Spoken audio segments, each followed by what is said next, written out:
dengan hawa nafsu. Dengan hawa nafsu. Yang kedua, ada yang namanya rupa datu. Rupa datu itu adalah gambaran tentang siddhartha Gautama yang menyebarkan kebaikan. Sudah tidak ada lagi ini masih bentuk manusia, tapi dia menyebarkan yang namanya baik, sodako, hiburan dan lain sebagainya. Itu dijelaskan di tingkatan itu. Jadi ini adalah tingkatan yang menggambarkan manusia yang sudah terlepas dari yang namanya hawa nafsu, yang sudah terlepas dari hawa nafsu. Ya. Makanya dia melakukan yang namanya kebaikan. Kalau di agama Buddha itu ada yang namanya 8 jalan kebenaran. Makanan yang baik, perlakuan yang baik, niat yang baik. Nah, akibatnya apa? Apabila manusia sudah terlepas dari melakukan kebaikan ya, dia akan mendapatkan pencerahan yang sempurna. Makanya di tingkatan yang ketiga ini sudah tidak ada lagi religion, sudah menjadi sang budaya yang tersempurna. Ya, ini yang nomor 3 ya. Arupa datu. Nah, tingkatan paling atas. Kalau di agama lain namanya nirwana sudah. Ya, ini tingkatan yang menggambarkan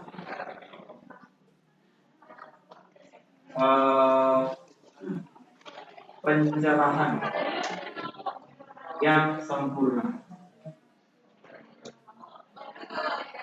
dari manusia. Jadi kalau di agama Buddha itu dikenal yang namanya sistem reinkarnasi, sistem karma. Apabila melakukan hal baik, maka dibuat baiknya, maka akan dilahirkan dengan hal yang baik.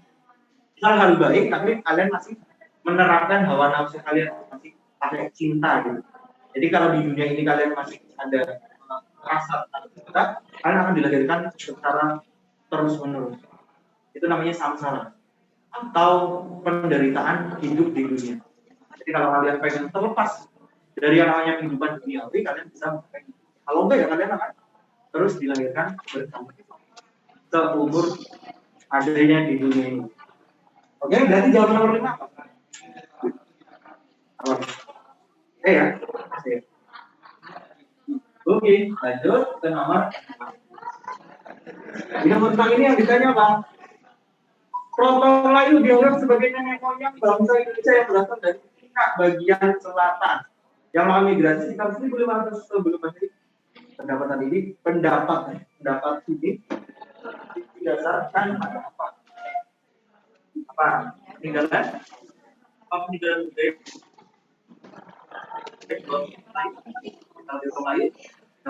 betul.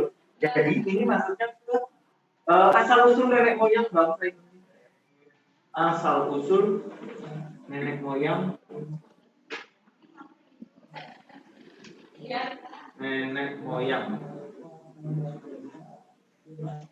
bangsa Indonesia.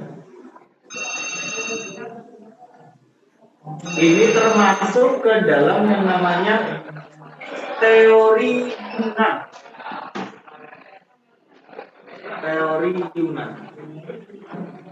Ada juga selain teori Yunan, ada teori Melayu Austronesia.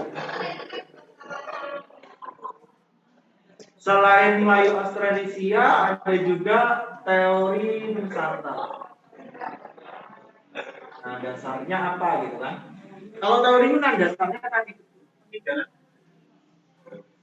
Jadi ada peninggalan budaya yang ada di Indonesia juga ditemukan di daerah. Tempatnya daerah yang namanya Bakson Wabit sama Domson. Domson sama Bakson Wabit itu sama daerah. Jadi di Domson sama Bakson Wabit itu ditemukan, kalau di Bakson Wabit itu ditemukan kapak persegi dan kapak lonjong. Di Indonesia juga ditemukan persis. Nggak mungkin dong jalan sendiri gitu kan, pasti ada yang ngebawa yang kebudayaan sama. Sedangkan migrasi kedua ini namanya ada arah kok Chandra Sakti. Itu kalau teori Melayu Austronesia ini didasarkan pada persamaan bahasa. Bahasa apa di Asia Tenggara itu bahasanya sama, Melayu. Terus ada juga teori Nusantara yang didasarkan pada peradaban masyarakat di zaman Hindu Buddha menurut Muhammad Yamin.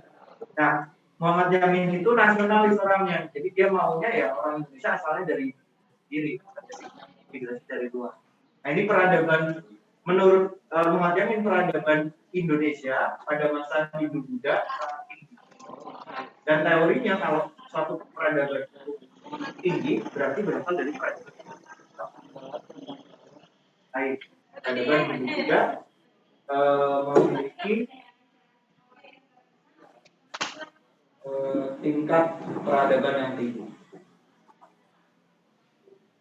Berarti jawaban yang tepat adalah yang A ya.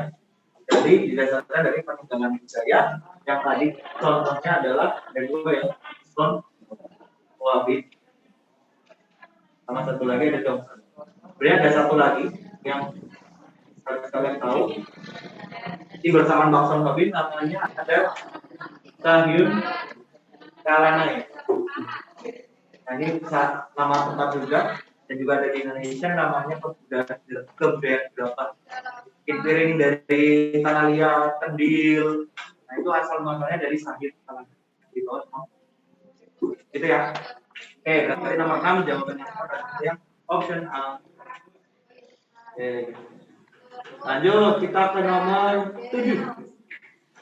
Di nomor 7 ini ditanya ciri-ciri kebijakan ekonomi yang dilaksanakan pada masa Gubernur Jenderal Van der Kapellen di Indonesia adalah apa?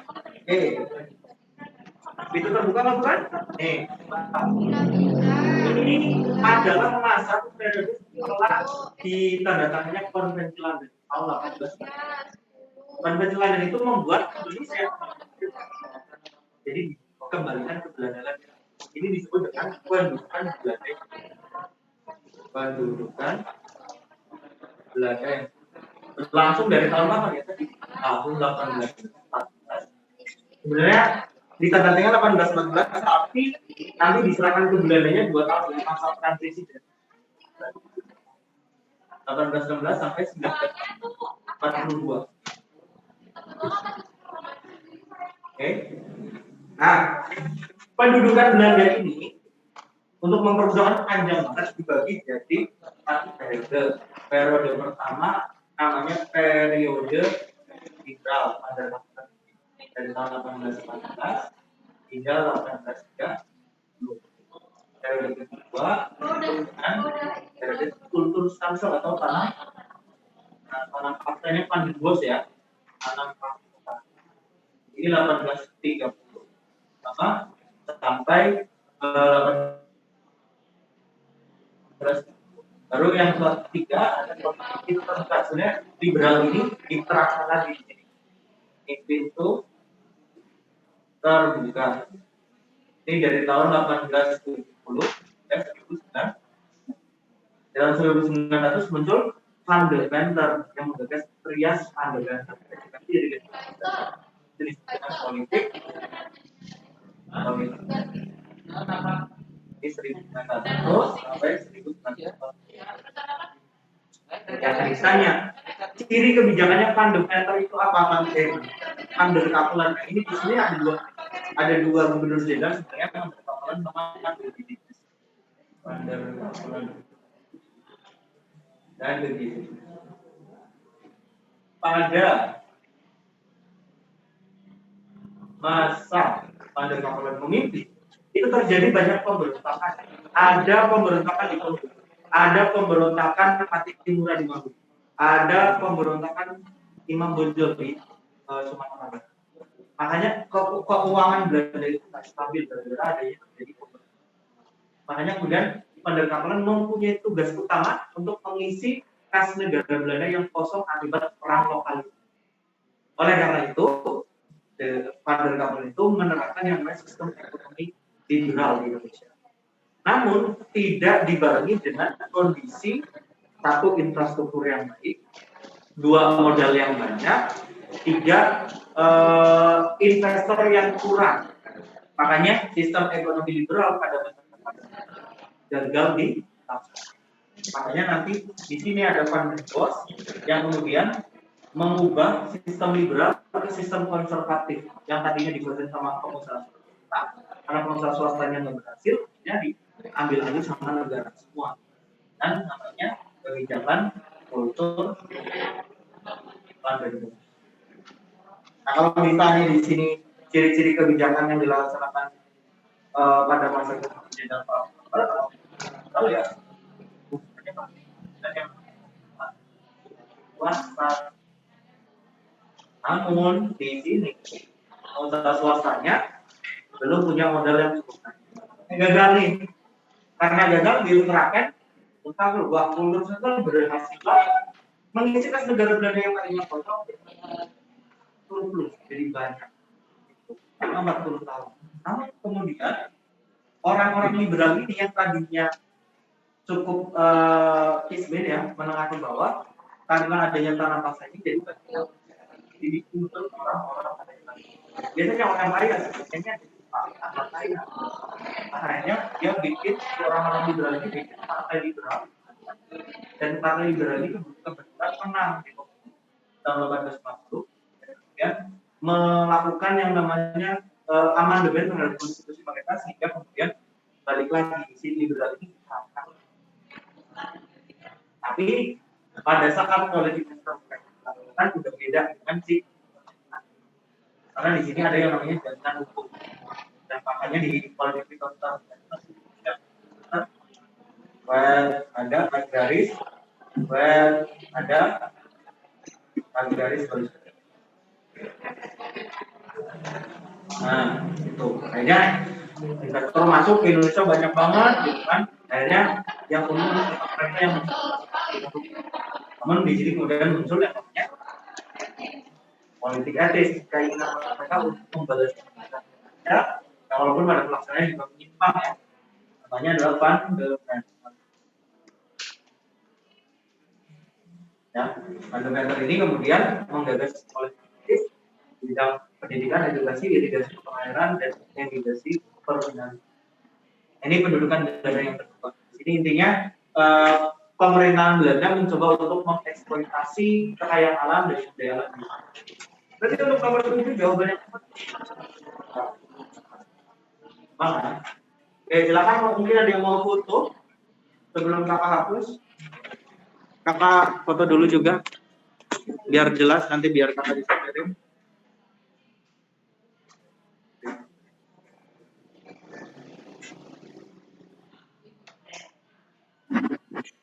Oke, sudah kakak foto ya. Nanti bisa kalian download di masing-masing kelas ya. Sip. Kita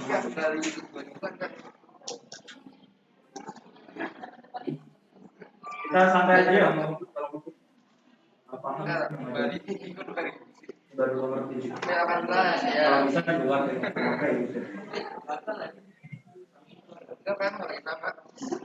Kalau jam dari paling atas kan, kalau salah dari paling atas. Paling atas jadi nggak apa bisa, karena dia nggak kali itu.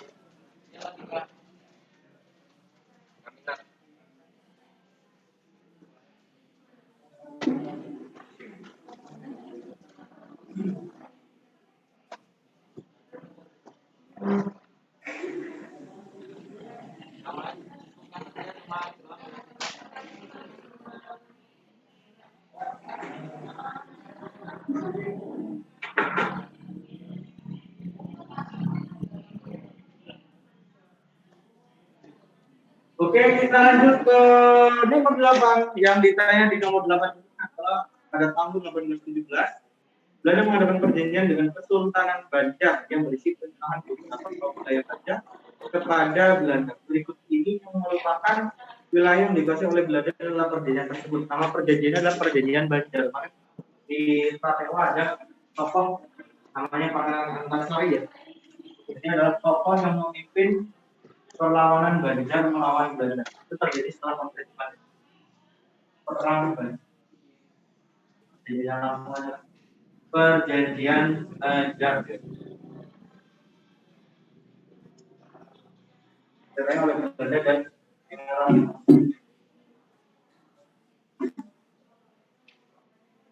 Oke. Nah, apa isi dari perjanjian tersebut? Intinya Kesultanan Banjar itu memberikan katakanlah ya Banjar memberikan wilayah ada Beran. Nah, ini kayak gini tuh contoh soal yang apa ya random. Biasanya ada satu soal Kota Waringin, Munduwai, dan Pigatan kepada Belanda. Nah, berikut ini yang bukan ya, saya kan yang bukan ya, berarti yang ini ya Tondano ya. Tidak, Tondano bukan di Kalimantan ya, Tondano itu di Sumatera kayaknya. Oke, itu jawabannya. Lanjut ke nomor 9. Alasan Presiden Abdurrahman Wahid dikenal. Ini tulis kebijakan Abdurrahman Wahid Gus Dur yang dianggap toleransi ya, toleransinya sangat tinggi ya. Abdurrahman Wahid atau Bapak gimana? Yang dijadikan libur hari apa? Yang pertama Imlek ya, dulunya di zaman Orde Baru barongsai hari-hari besar terus kepercayaan buku tidak diperbolehkan. Ini yang pertama adalah dengan cara melegalkan agama Konghucu walaupun dia agama Islam tapi dia memperbolehkan agama Konghucu sebagai agama resmi ini. Terus ya tadi ya memperbolehkan Imlek dan hari perayaan etnis Minang lain. Terus selain itu juga mengedepankan toleransi antar umat. Karena biasanya kalau dia tiba di satu tempat, dia nggak ke masjid, tapi dia ke rumah ibadah agama lain, misalnya ke gereja, ke kelenteng, ke pura, dan lain sebagainya untuk menunjukkan bahwa Indonesia itu beragam. Makanya disebut sebagai bapak pluralisme. Berarti zaman B yang B. B ya. Betul, yang B ya. Lanjut ke nomor 10. Yang ditanya berikut ini merupakan kebijakan Presiden SBY di bidang politik luar negeri. Kebijakan SBY di bidang politik luar negeri. Yang pertama, SBY kalau dibanding dengan yang namanya presiden-presiden sebelumnya, dia lebih netral. Jadi dia hanya mencari yang keuntungan Indonesia yang mana. Jadi yang pertama itu dia menerapkan yang namanya sistem politik bebas. Tapi ada kekurangannya juga karena kita netral, kita jadi tidak bisa memanfaatkan sistem ada yang kebutuhan ekonomi atau bantuan militer dan lain sebagainya. Jadi kita yang komunis ataupun liberal. Tapi dalam prosesnya kita jadinya melaksanakan proses. Yang kedua, selain menerapkan sistem politik bebas aktif, juga mencanangkan sistem politik luar negeri bernama Million Friends.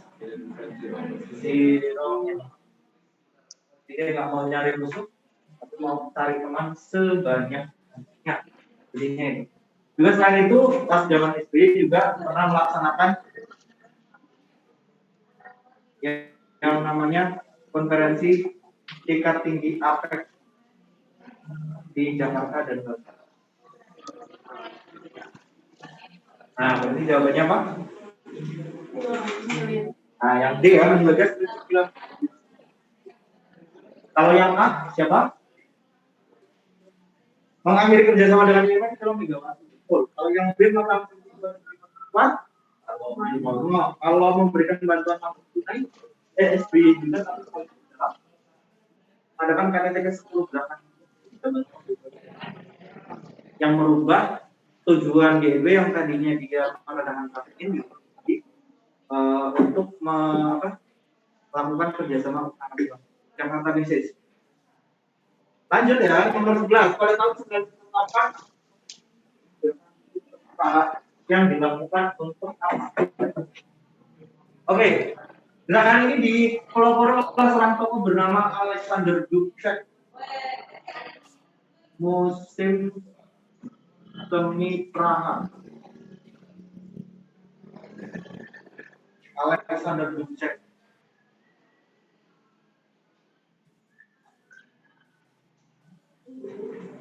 Pada waktu itu, setelah runtuhnya Uni Soviet tahun 1990, Alexander Dubček ingin membuat gebrakan untuk menghilangkan unsur-unsur komunis.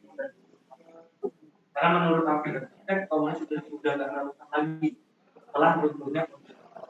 Jadi gerakan ini, gerakan yang digagas tujuannya untuk menghilangkan paham komunis. Paham komunis di mana di Cekoslovakia.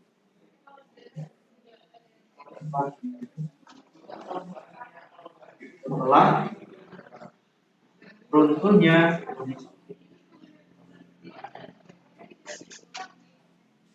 Cekoslovakia itu adalah sebuah negara di Perang Dunia II atau Perang Dunia II sebagai negara penghasil senjata-senjata, tank, mortir, dan senjata sepanjang. Yang kedua negara ini awalnya itu pusat pembuatan senjata dalam Perang Dunia II. Namun ternyata wilayah Ceko dan Slovakia itu memiliki kayak nasionalisme sendiri yang saling bersaing untuk menjadi produsen senjata terbaik di dunia. Nah, makanya akibat dari mesin semi Praha ini, pengaruh Soviet, muncul yang namanya paham liberal di Cekoslovakia yang mengakibatkan apa? Ceko dan Slovakia menginginkan untuk berpisah. Nah, ini merupakan akibat dari musim semi Praha ini adalah terjadinya yang namanya revolusi Blue.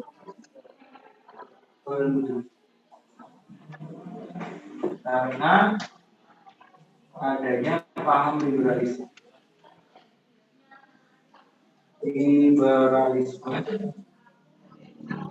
yang berkembang di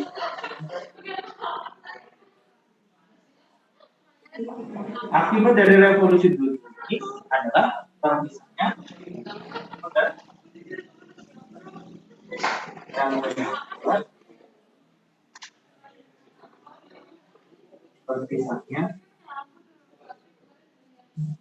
Ceko dan disebut dengan revolusi Blue karena lembut dan begitu ada satu jenis kain yang halus. Jadi revolusi tapi tidak.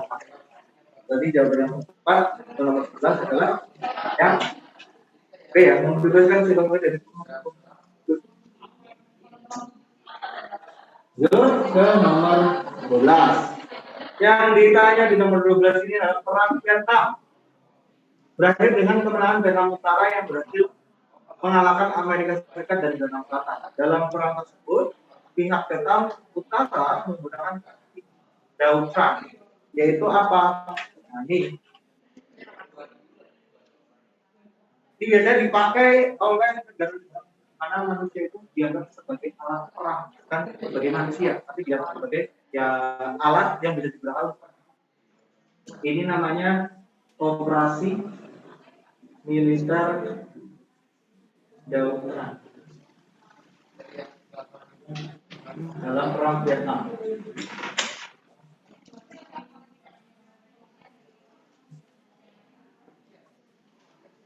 Ini dilakukan dengan cara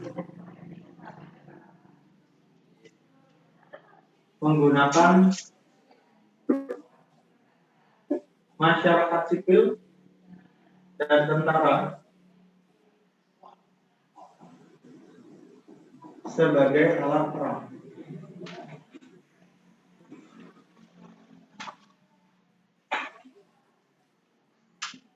Dengan demikian, karena masyarakat sipilnya itu menang, masyarakat sipil ini lebih menguasai medan di Vietnam. Kemudian mempersenjatai para petani di Vietnam juga untuk Vietnam Utara ya, untuk ikut dalam. Juga akhirnya di situ di Vietnam Selatan Amerika Serikat berdiri. Akhirnya dan Vietnam melawan reunifikasi, penyatuan kembali. Gitu. Kalau di film Rambo ya, kalau di film Rambo itu Vietnam selesai, Amerika Serikat kirim Rambo ke sana sendirian untuk habisin tentara Vietnam Utara sendirian, akhirnya menang. Tapi dalam sejarahnya Vietnam Amerika Serikat di sini Vietnam dan insiden terbaru di Kuba.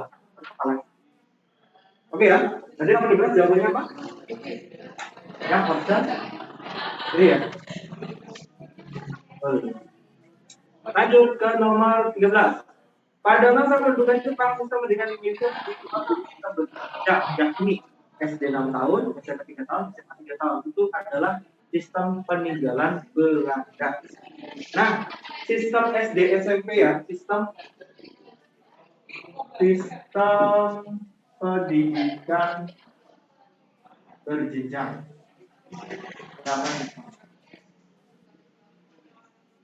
Adalah apa? Nah, yang pertama ya SD 6 tahun itu disebut yang apa? Kokuri Gaku. Itu tingkat SD. Tahunnya 6 tahun untuk menghabiskannya. Kedua, ada yang namanya SMP, sekolah lanjutan, namanya Soto Gaku. Itu yang C ya. Ini SMP 3 tahun. Dan yang ketiga baru SMA ya, adalah ini yang B tuh, Soto Gaku. Ini adalah SMA.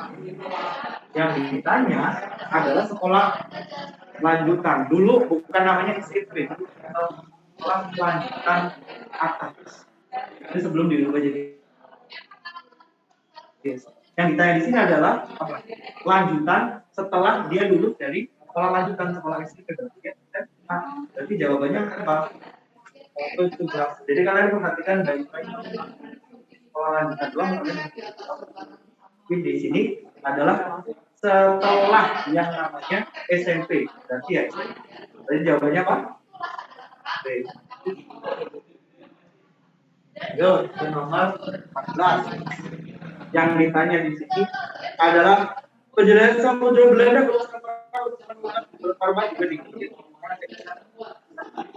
ada 3G ya. Boleh sama bos. Untuk menyebarkan agama Kristen Protestan, tokoh Belanda yang menjadi Protestan di wilayah ya ada dua, ada yang pertama ada Kristen Katolik dan ada Kristen Protestan yang berkembang di Arab. Itu siapa yang menyebarkan pertama kali? Dari kalau yang Kristen Katolik itu dari Indonesia terus, kalau yang dari Protestan itu di seorang tokoh bernama Ludwig Tieper Romansen. Ini penyebaran agama Kristen, Katolik. Kristen sama Katolik beda ya? Sama ya, Katolik dan Protestan.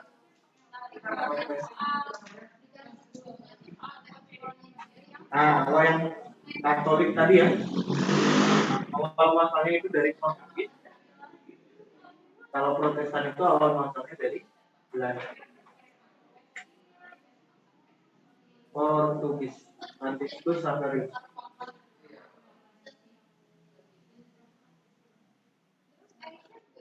Berlayar dengan siapa? Dengan Augustus.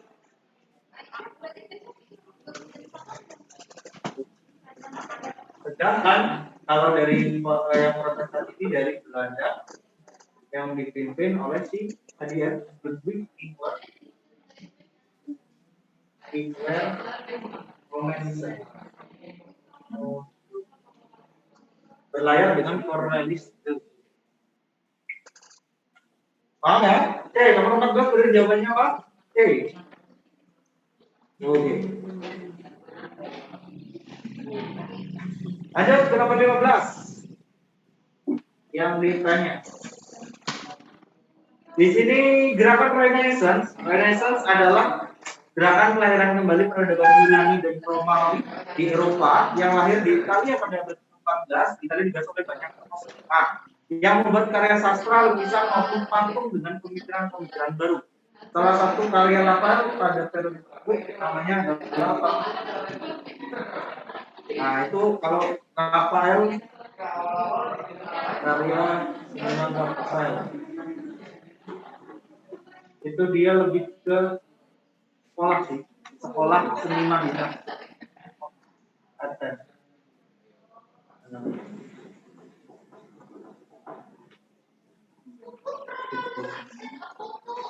Yang lain bukan. Jadi jawabannya yang ini ya, D. Lanjut ke nomor 16. Isi trilogi pembangunan pada masa Orde Baru. Trilogi pembangunan. Seluruh rencana pembangunan di zaman Orde Baru itu harus bertumpu pada trilogi pembangunan yang muncul di Republikan antara tahun yang ketiga. Apa aja? Ada 3, namanya juga tri. Satu, apa? Harus pertumbuhan ekonomi Indonesia harus tinggi terus. Pertumbuhan ekonomi yang cukup tinggi. Yang kedua, apa? Pemerataannya nomor 3. Yang ini lebih ke stabilitas sosial yang sehat dan sehat. Makanya di sini ada yang namanya dui fungsi ABRI supaya terjadi kestabilan di ekonomi. Yang ketiga baru tadi pemerataan, pembangunan dan hasil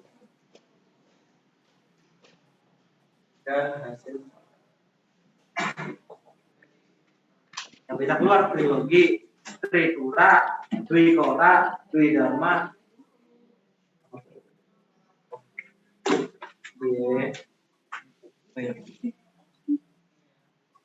Tritura, Dwi Kora, Dwi Dharma, jangan sampai tertukar. Ini trilogi. Ini Republita ketiga ya. Kalau ditanya kapan muncul Republita 3? Republita 4 swasembada pangan. Tadi nomor 16 jawabannya apa tuh? 24 ya, jawabannya C. Lanjut ke nomor 17. Nomor 17 yang ditanya adalah apa tuh? Pada pertengahan abad ke-17 Belanda membuka pengawasan dari Raja kawan-kawan terkait kebijakan monopolitan. Ya, oleh karena itu Belanda menerapkan kebijakan apa? Nah, yang pertama kalian lihat itu ada yang namanya exorbitant rechten. Itu nggak ada hubungannya dengan apa? Exorbitant rechten itu adalah hak Belanda untuk menangkap tokoh-tokoh bergerak. Dalam pergerakan nasional kerajaan jadi udah pasti bukan. Sekarang dari satu aja ada X or di tante transfer atau incarnation. Artinya ini adalah sebuah hak yang digagas oleh Gubernur Jenderal de Jong untuk menangkap, mengasingkan dan memenjarakan orang-orang yang dianggap di zaman pergerakan nasional. Hak Belanda untuk menangkap, mengasingkan, atau melarang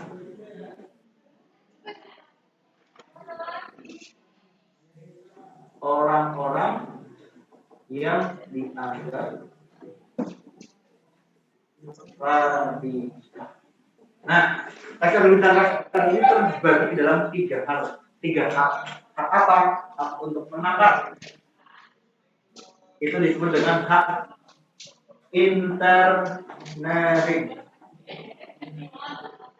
Hak untuk mengasingkan itu disebut dengan externering. Hak untuk melarang orang tinggal di tempat disebut dengan hak verbalik. Paham ya? Setiap nomor 2 sama nomor 1. Karena itu termasuk dalam hak ekspor. Yang betul adalah rekognitif peningan. Apa tuh? Rekognitif peningan adalah sebuah kerjasama antara Belanda dan kerajaan di Maluku tentang yang namanya monopoli cengkeh. Jadi ada imbal balik supaya Belanda bisa memonopoli perdagangan di Maluku. Belanda akan memberikan pajak penghasilan, memberikan upeti kepada raja-raja di Maluku. Itu isi dari rekognitif peningan. Ya, pemberian upeti atau pajak dari Belanda kepada kerajaan di Maluku karena monopoli cengkeh yang diterapkan Belanda di sini supaya mau boleh memperbolehkan tidak mau. Namun nanti ada perlawanan karena ada dua orang tokoh yang melawan dan Sultan Luku dari Kesultanan Brunei yang tak setuju dengan sistem monopoli. Paham ya? Berarti nomor 17 jawabannya ya? Oke, aja ya. Nah, kan bisa dipotret terlebih dahulu sebelum kakak hapus. Kakak potret dulu ya.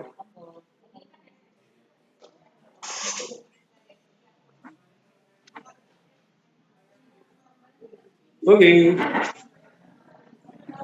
Kita lanjut. Hapus ya. Temanya apa lagi ya? Sekarang cek dulu ya.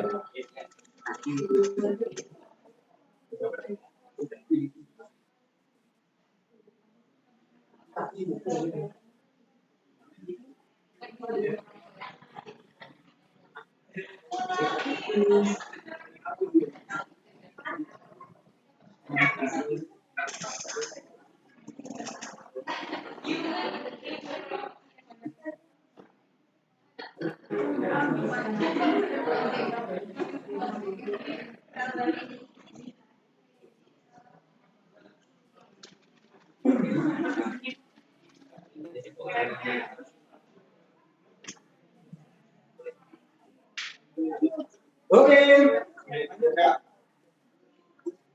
Nomor 18 yang ditanya faktor penyebab terjadinya terusan glass. Tadi waktu kakak jelasin apa dulu? Terusan glass. 18. Tadi jawabnya. Krisis terusan glass adalah sebuah krisis yang terjadi di terusan glass tentunya. Sama siapa konfliknya terjadi di antara siapa? Prinsip terlebih itu adalah konflik perebutan US antara siapa? Mesir dan yang bikin terusan US Inggris dan Prancis dan Israel. Israel ini sekutu terdekat Inggris dan Prancis.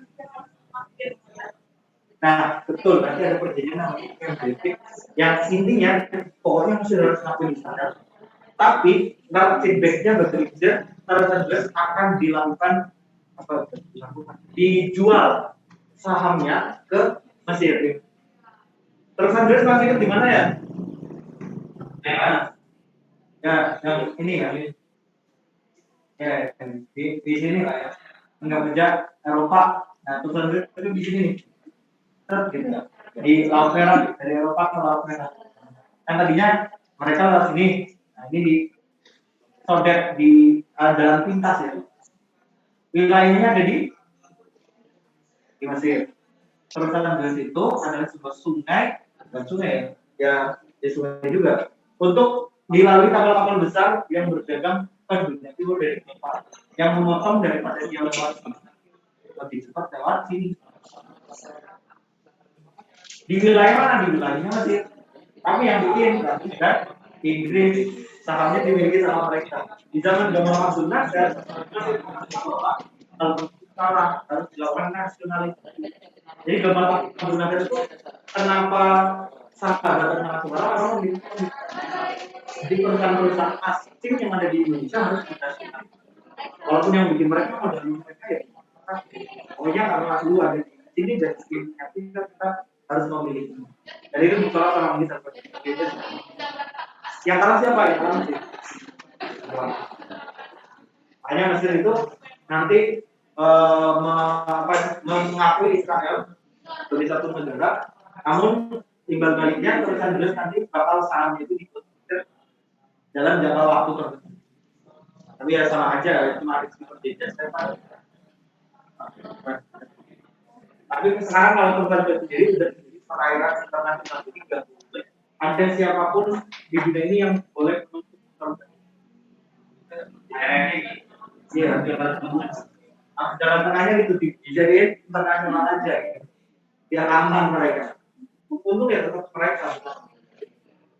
Jadi jawabannya apa tuh? Sebenarnya Indonesia bisa loh kayak gitu. Indonesia kan punya selat Malaka.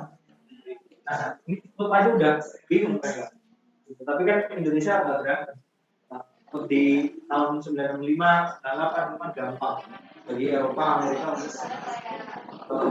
kerusuhan Indonesia. Itu udah 8 jawabannya apa? Dek, masih melakukan nasionalisasi perusahaan Inggris. Gamal Abdul Nasser ya? 9.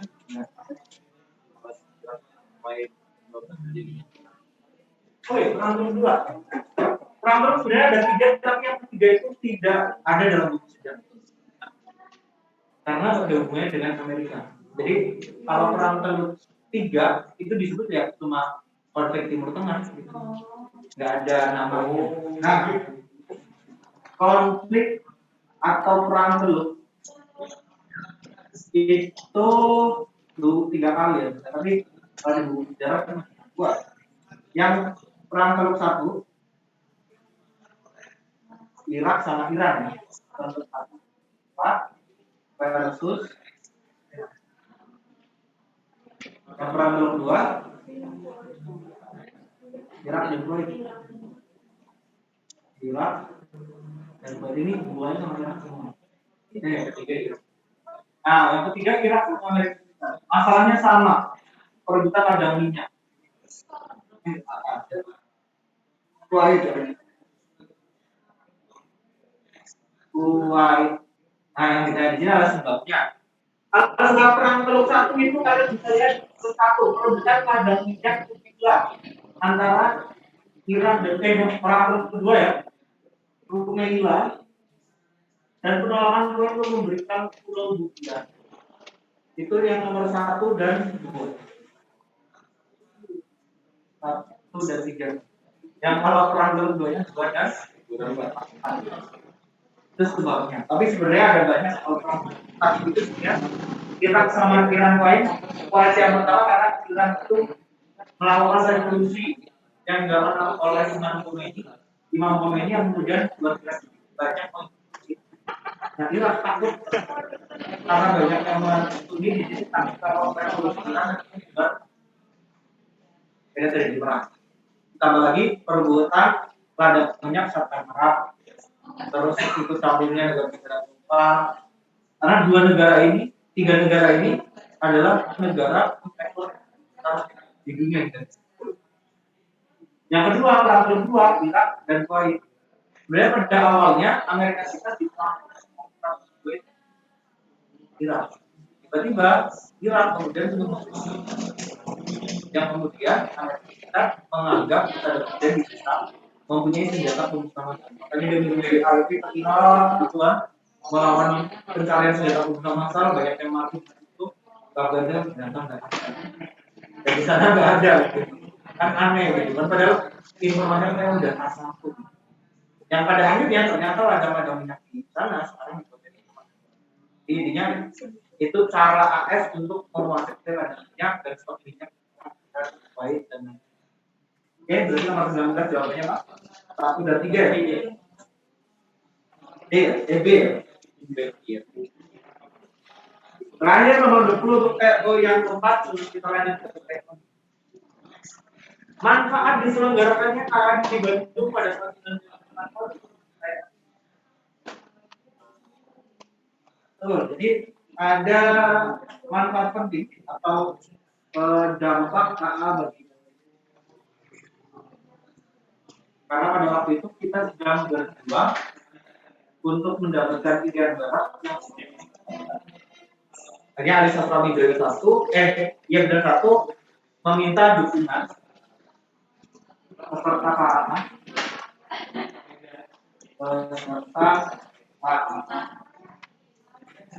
terhadap status wilayah dengan barat. Walaupun sudah mendapat dukungan, kita masih belum bisa mendapatkan pilihan barat karena menerapkan dan menambah tentang itu atau bisa digabung kembali ketika demokrasi terpimpin ya, jalannya Soekarno ketika Soekarno mendapatkan bantuan dari Cina dan untuk membebaskannya. Trikora ya, Tri Komando Rakyat. Jelaskan, gagalkan pembentukan negara. Ibadah negara berdiri fasenya ada 3, infiltrasi masuk, membuat bebas daerah bebas tertentu, eksploitasi nyerang ke infiltrasi itu, berkomunikasi menegakkan yang akhirnya nanti tidak darat di wilayah jelas seperti New York. Tapi kita punya syarat dikasih syarat untuk melaksanakan yang orang yang darat mau ternyata yang diwaktu oleh ya memilih gabung. Jadi nomor 20 jawabnya yang ya. Oke, dari sini dulu saya menjelaskan tentang PO4. Lalu kita lanjut ke TO.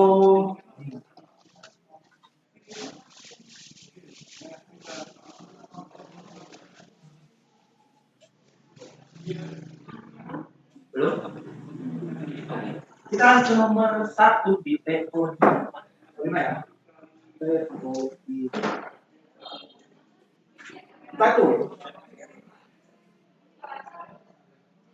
Ya, intinya betul. Salah satu konsep berpikir diakronik. Diakronik yang memanjang dalam memanjang dalam waktu. Asinkronik yang berubah dalam ruang. Karena adanya konsep perbandingan kan kalau dia memanjang dalam waktu, makanya ada konsep perbandingan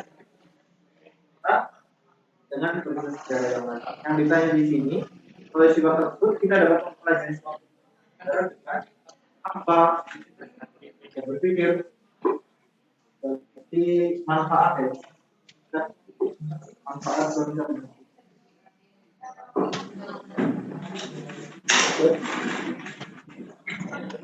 Manfaat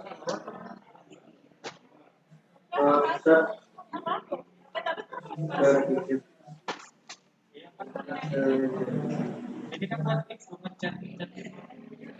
Yang pertama adalah karena dia memandang dalam waktu dengan kita memakai konsep berpikir ini, kita dapat mempelajari sejarah secara runtut dan berkesinambungan dari awal terjadinya hingga ini. Runtut orde lama, orde baru, reformasi, prasejarah hingga kerajaan Islam. Konsep berpikir biasanya konsep berpikir ini diikuti dengan yang namanya konsep kronologi, dan periodi, itu pembalasan waktu dalam. Nah, yang kedua ada sinkronik. Manfaat dari berpikir sinkronik itu adalah karena dia meluas dalam ruang tertentu, kita bisa menjadi fokus dalam satu peristiwa sejarah. Kenapa hasilnya, bagaimana sebabnya, apa dampaknya, secara mendalam. Suatu peristiwa sejarah yang hanya di luar tidak ada perbedaan, kita ada di sini. Jadi dapat memahami suatu peristiwa sejarah secara rinci dan mendalam. Jadi dia sebenarnya konsep berpikir ini harus dipakai di semua peristiwa sejarah. Kita diakronikin dulu, dirunut dulu, baru di sinkronik. Kita lebih memahami lebih mendalam dalam suatu. Jadi nomor satu jawabannya dulu. D. Menjaga proses suatu peristiwa dari betul. Nomor 2. Yang ditanya, ini ada sebuah hasil kebudayaan masyarakat yang dianggap dan zaman apa? Sekarang akan mau menjelaskan tentang hasil kebudayaan zaman prasejarah. Kebudayaan dari awal yang biar gampang. Yang pertama ada Paleolitikum itu terbagi ke dalam kebudayaan. Ada kebudayaan Pacitan sama kebudayaan Nando. Kebudayaan Pacitan itu contohnya ada kapak genggam. Ya, kapak genggam. Ada juga kapak perimbas. Ada juga flash atau alat-alat.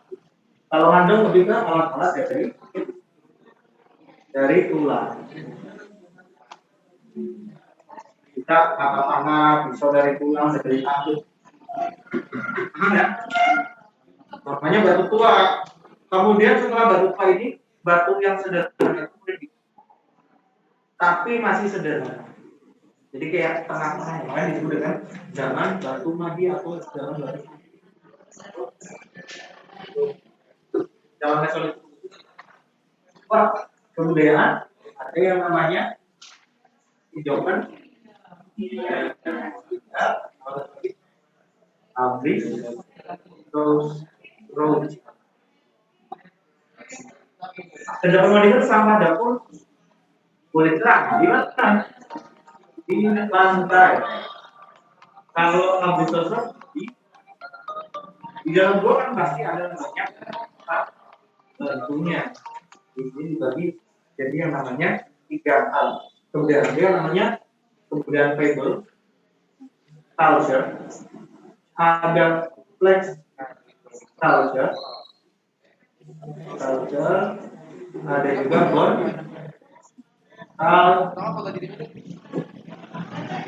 kulikuler. Fiber cable contohnya apa? Itu ada di gambar. Salah satu contoh fiber cable. Banyak kapak. Kapak.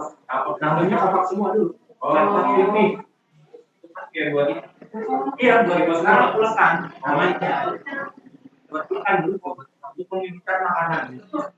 Atau juga untuk menghancurkan yang namanya. Sampai sekarang masih ada kan? Itu masih ada. Fiber cable atau mesbol itu di dalam habis. Nah, kapak pipi, kapak Sumatera, kapak pendek itu termasuk ke dalam yang namanya flex sama. Dia alat-alat servis. Cuma bedanya Pak, dia sudah ada dihaluskan di atas. Kalau bone culture, ya alat-alat tulang. Sama kayak di ngadol, cuma lebih ya. Baru di zaman Neolith.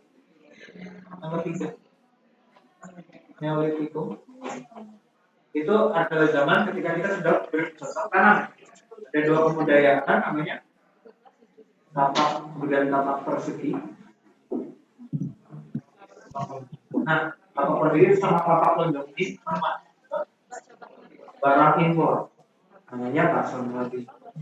Nah, kalau misal ditanya contoh kemudian bakso Nabi apa ya? Tapak persegi sama tapak lonjong bercocok. Jadi kalau misal bakso Nabi cuma sudah mana? Lanjut yang terakhir ada megalitik. Kalau megalitik, zaman batu besar. Ada banyak juga. Apa aja? Anjir,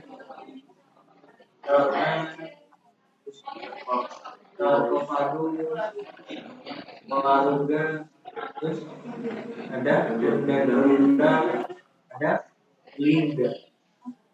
Terakhir apa? Tubuh batu roh, dompet meja sesaji, sarkofagus seperti jenazah bermasuk, parugal seperti jenazah. Dan rundak yang piramida itu dikirim sama. Baru yang terakhir ada lain. Ini kan dalam batu, dan dalam perjanjian orang logam yang dibawa sama si Dewi Perumpai, sama si Dewi Perumpai ya. Ada tamu itu, kata Moko, Tandra, Setara, apa, Tol, Setara, dan Moko. Ya, Tandra sebetulnya kayak kakak Soro, apa? Berarti jawabannya apa? Mesolithic ya? 15 menit lagi ya? Kakak foto dulu ya? Hah? 15 menit? Sumpah? Susu tumpeh? Iya. Tumpeh, susu tumpeh. 5 menit? Masa sih? Oh iya, jamnya bohong.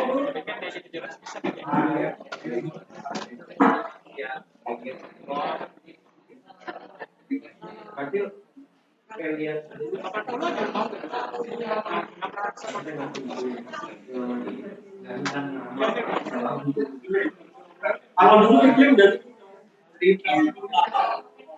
jadi ini reaksi bintang ini masa misal penghujan ini keluar pada makro.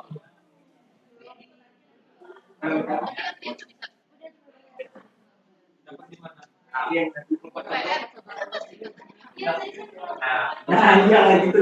Oh, ya. Kayak di lumayan dia tahu.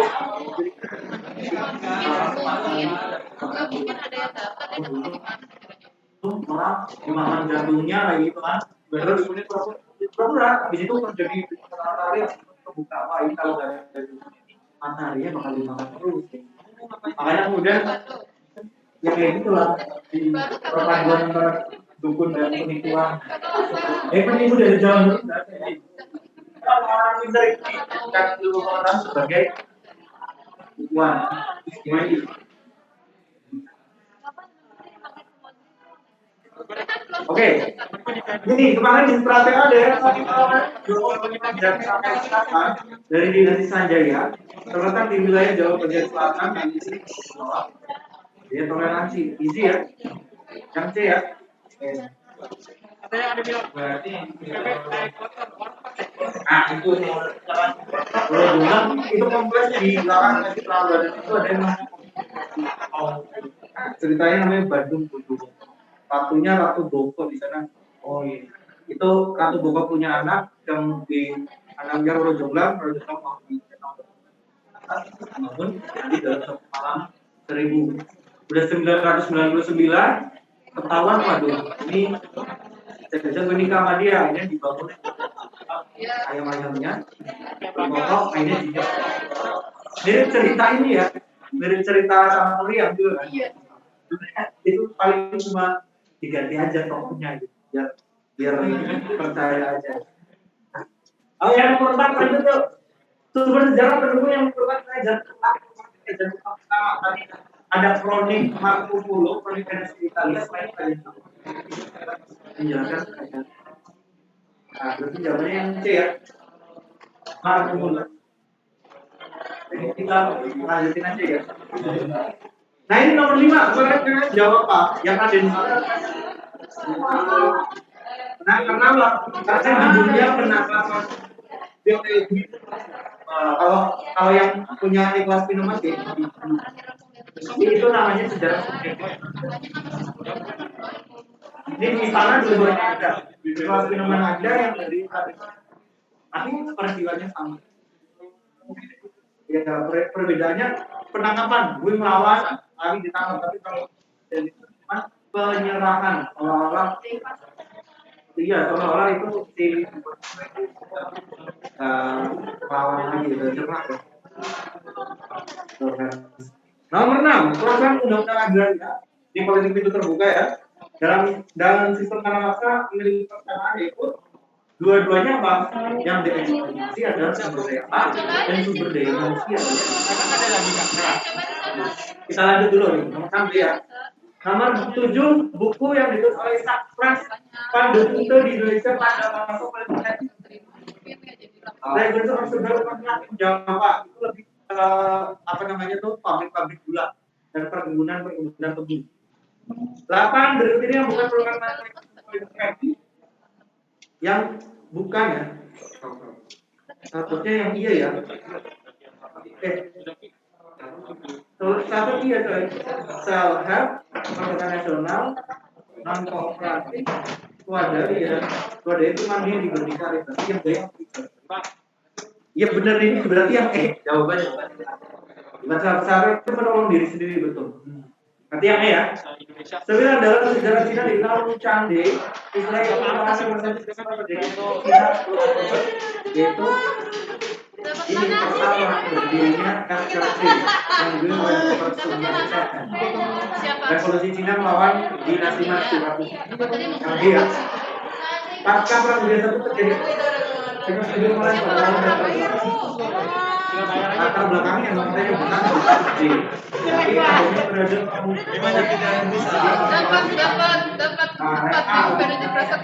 jadi itu adalah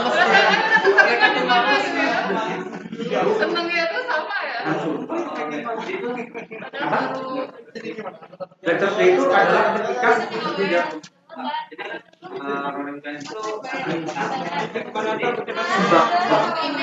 latar belakang kan asal sebenarnya di latar belakang itu jauh sebelum terjadinya peristiwa gitu ya. Jadi bedanya tersebab atau latar belakang. Sebagai bentuk protes terhadap penangkapan yang tidak berdasarkan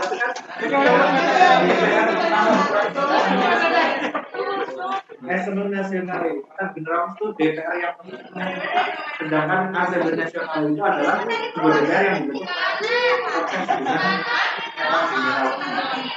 Nomor 12 berikut ini yang merupakan arti politik. Ayo.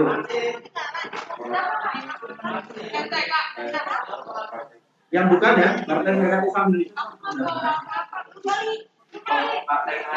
Partai Keadilan itu sebelumnya PKS. Oh, PKS itu dulunya namanya Partai Keadilan. Berarti jawabannya D. 13 pembakaran kedutaan rumah diplomatik di Jakarta. Jadi pada Februari berhubungan dengan ya rencana peruntukan negara di Malaya. Ini ada hubungannya dengan konfrontasi Indonesia Malaysia. 14 Israel muncul pada kabinet Kabinet Pulau yang kedua adalah yang A berupa bagian asli Cina. 15 Israel memiliki Presiden Jokowi. 16 usaha Jepang menyebarkan budaya di Indonesia dalam acara Hinomaru Kimigayo waktu Jepang perayaan Konsetsu yang E. 17 jawabannya masyarakat Mohenjo-daro dan Harappa itu dalam Mediterania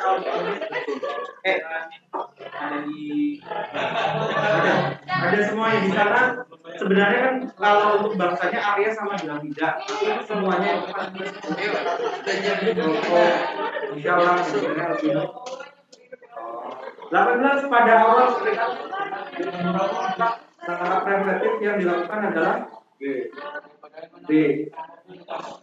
Melaksanakan decimal plan penerimaan pajak salah ya, untuk meningkatkan pertanian. Ya nggak? Ya bukan pajak ya.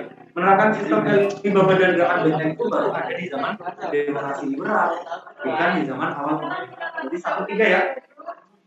Keuntungan yang didapatkan misalnya dari perjanjian Camp David tadi setelah perang antara perusahaan Inggris itu adalah dia punya kedaulatan Israel lawan Mesir dan kapal Israel diperbolehkan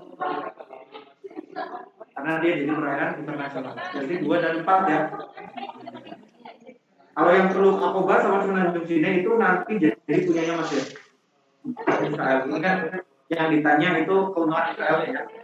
20 disintegrasi atau perpecahan Yugoslavia pada tahun 1990 dapat dilakukan oleh keadaan diskriminasi, meninggalnya perbedaan agama. Nah, kalau dulu itu tadi di Cekoslovakia.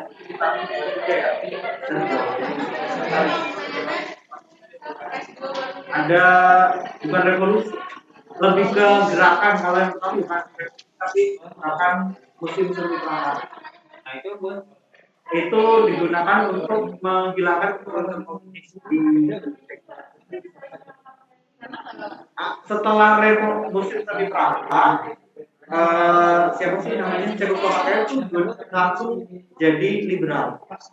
Nah baru pas zamannya revolusi dulu itu dua-duanya kan liberal. Begitu dari semua ada kan ya bukan? Nggak ada. Karena udah selesai. Terima kasih atas perhatiannya. Terima kasih. Terima kasih Kak. Ya.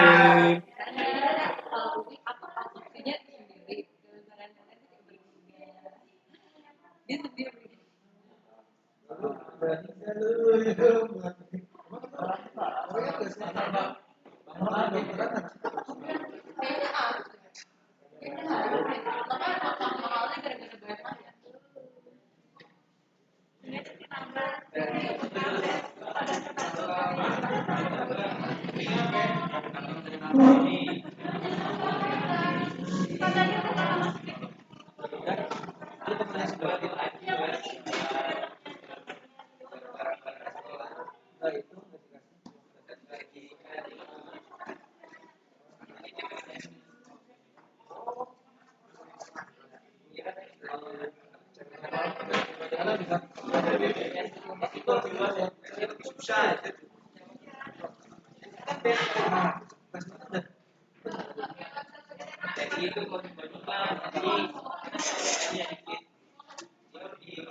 Ada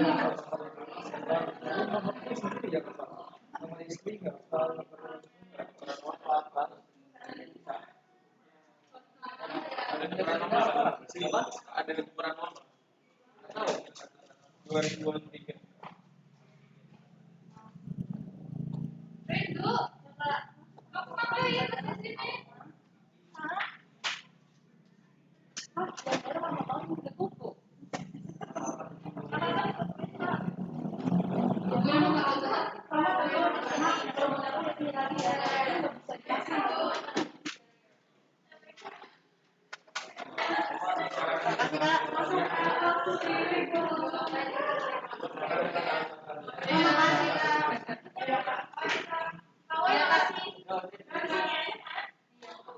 Andara tuh jauh tau kan?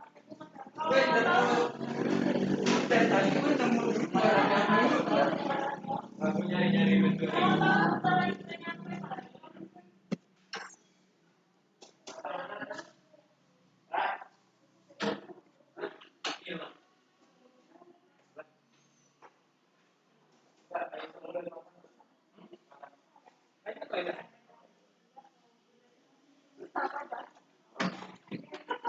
Kangen nggak? Nggak lihat Twitter nggak bisa kalau tadi tinggal kasih. Ini udah selesai ya?